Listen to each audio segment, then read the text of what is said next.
Hello, everyone. Welcome back to yet another political episode. So we gotta talk about who I like to call Pocahontas, and that's Donald Trump's nickname. I mean, if he's using it, why can't we use it? Because that pretty much describes Elizabeth Warren. Now, I should have known that Elizabeth Warren would have performed a very embarrassing result in Massachusetts. She managed to lose not just one county, but she ended up losing two counties, and that county neighboring this county, I want to believe this is Plymouth,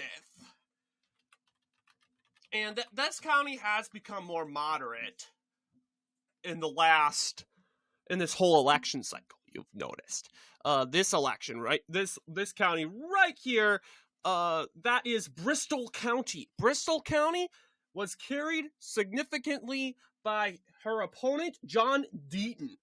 But Deaton managed to perform a record in the state of Massachusetts, 40.4%. Now, give this record to John Deaton. If you don't count Charlie Baker's performance, we know who Charlie Baker is. He's a Republican, but he's basically a huge, outstanding pawn for the Democrat Party. And then again, to his defense, you kind of have to be a liberal in order to run in Massachusetts. Same deal, like in Maryland, like we just covered. And apparently, no surprise here, Elizabeth Warren easily won re-election, but she is the only only Democrat in Massachusetts to fail to carry a county in Massachusetts. It's shocking, because all these counties swiftly go to Democrats. But if you look through Elizabeth Warren's electoral history, she managed to barely get away. She didn't even get away with Plymouth County. She almost won Plymouth County, but a huge underperformance facing off Goeth Dale. If you can see here, Goeth Dale. And yeah, it's a complete embarrassment for her. I mean, in this election, I thought, you know what, maybe she'd get her act together in 2024. Nope, she underperformed even worse. She lost Bristol County right down below. It was an embarrassment. And I understood in the 2012 election, where she won 53.74% against incumbent Senator Scott Brown, who I want to believe is running in the New Hampshire senator race. And obviously, I believe he can win. He almost won with 46.619%, but boy, have the tables turned. I bet if Scott Brown ever ran again, he would lose disastrously. Only if he's running against Elizabeth Warren, though. Maybe he would have a chance of picking up maybe the two counties that Mr. Deaton won. But those two counties proved to be one of the only conservative counties in Massachusetts. But are they really conservative? Not really. Not really at all. Instead, these counties, you'll see, they have had a big voting record for Democrats. But these counties, they have been shifting more right. Like the state as a whole in 2024, in the presidential election, every county shifted more to the said right of the spectrum.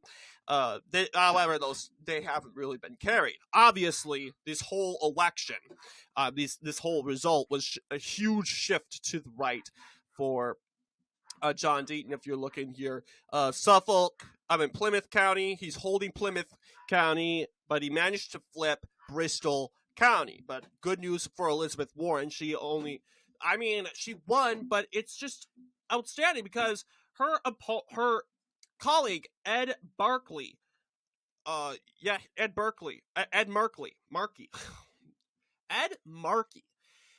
he carried every county soundingly. Yeah, he had a harder time in 2013. It was a special election race that year, but in 2014, he got his way through it. He picked up every county.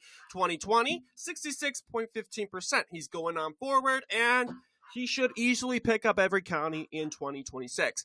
So the fact, Elizabeth Warren's not a strong candidate. She's pretty weak. And if you put her in a swing state, or if she ever ran for president, she would probably lose every swing state and pull Kamala Harris, because she is losing Democrat strongholds as the incumbent senator of Massachusetts. She was a presidential election candidate. She ran for president. She actually picked up votes.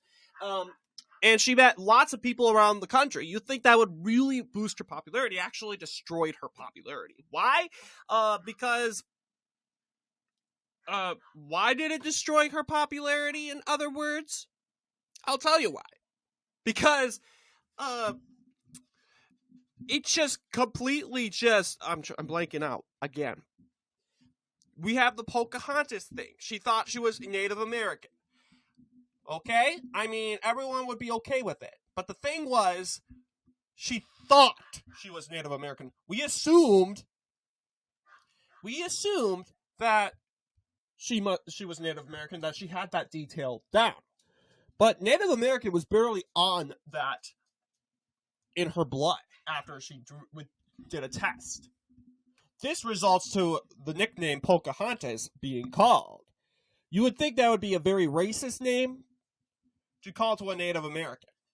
Well, here's the thing. Elizabeth Warren's not Native American. I have more Native American blood than Elizabeth Warren. I can say that. I have some amount of Native American in me. I am not fully Native American. I'm mostly white, like I said in the last video. I'm white, but I have Native American. I am Native American.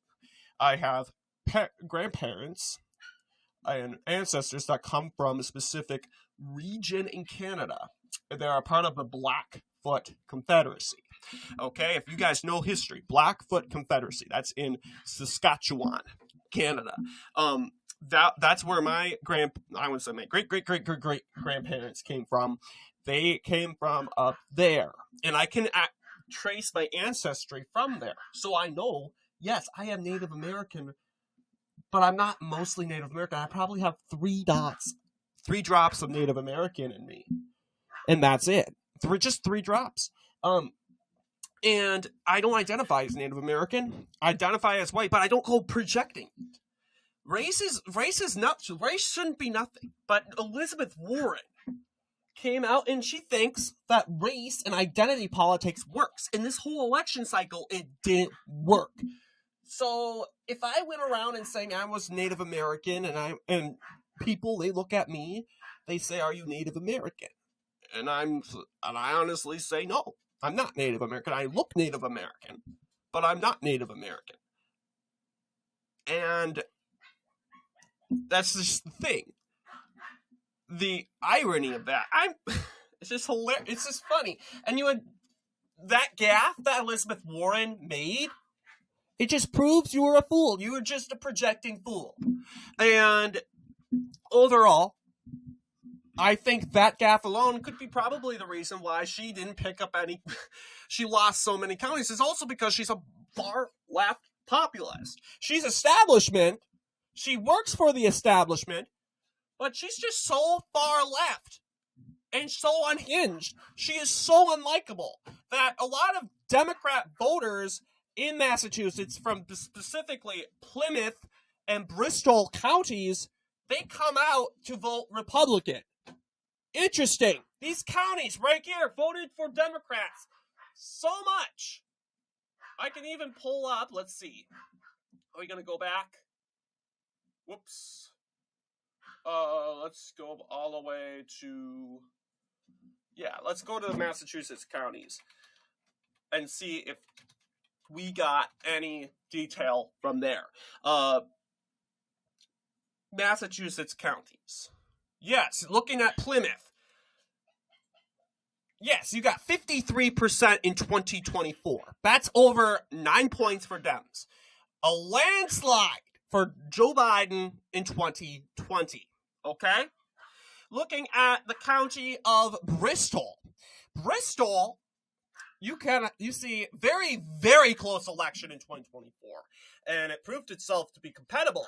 Seeing Joe Biden's performance, 2020, you'll see 54.92%. I think Joe Biden, if Joe Biden ran in this race, Trump very well could have won Bristol County if Joe Biden was in this race. I believe that to be true. And this would mark the very first time since 19... like in 1988, I want to believe, where a county was gifted to the Republican in a presidential election in Massachusetts. So interesting facts when it comes to that. So I want to see if we have any more elections. We got the state legislature, trifecta, of course, overwhelming numbers. Other races, county commissioner, these are county commissioners, governor, councils. They are, of course, divided into districts, so we'll do that. And it looks like that's it. So we had mainly Elizabeth Warren drama to talk about, and the fact that, you know what, you underperformed in this staunchly blue state. And I think Elizabeth Warren, she's just going to continue to perform like this. She's obviously not a strong candidate. If she ever throws her ring into the bucket again for another time in 2028, which she very well could.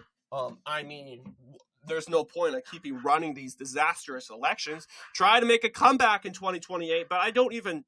Democrats' options are so limited. You got Kamala Harris, you got Elizabeth Warren, bad options. You got to go with a Josh Shapiro. You got to go with not even Gavin Newsom's not good. You got to go with that kind of Clinton-ish Democrat, like Josh Shapiro, someone more relatable. Elizabeth Warren's not relatable, and she could possibly throw a bid for go run for president again. I very well can see that, because really, do you think she's going to continue to run these silly races? Like, she's up for 2030 is her next election, and really, she could be like, why wait around and why can't I run for president? She did it once. She almost won. Maybe she could make a comeback. Maybe she'll hope people forgot about the Native American. Yeah, I don't think they forgot Elizabeth, really. I don't think they forgot Liz, because if they forgot, you would be doing much better now. Apparently, you're doing worse than you ever had done in 2018. So that should have a harsh reality to think about. So what do you guys think in regards to our video? Let me know down below, and as always, I'll see you all in the next political episode.